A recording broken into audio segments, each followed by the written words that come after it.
Syncope হয়েছে, ভেজালের মধ্যে ভেজাল। কি করবো স্যার, আপনি তো বলেছেন এরকম বেয়ারা পেশেন্টদেরকে দুর্দানা থেরাপি দিতে। আরে বাচ্চা পেশেন্টের কথা বলেছি, যাতে তোমাকে দেখলে ভয়ে চুপ থাকে। ওনাকে তোমার বাচ্চা মনে হয়? সব জায়গায় কেন দুর্দানা থেরাপি দিতে যাও? Sorry sir. কি করবো এখন? Head down, leg raise, dress loose করো যাতে ভেন্টিলেশন বাড়ে। পানি ছিটাও। আব্বাস, অর্ডার নিয়ে আসো।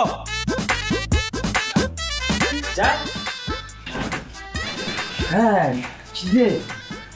কিসে স্যার পুলিশে ডাকবেন না? চুপ করো তো। ঠিক আছেন? উনি কই? আমি এখানে।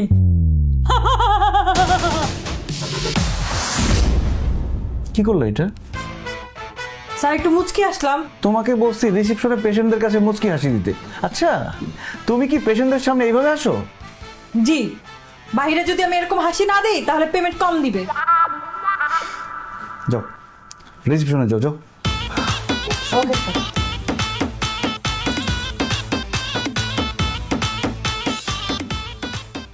হ্যালো, আপনি ঠিক আছেন? উনি কোথায়? উনি চলে গেছে।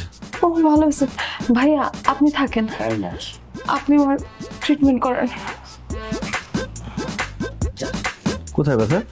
এই যে মাড়ির দাঁত।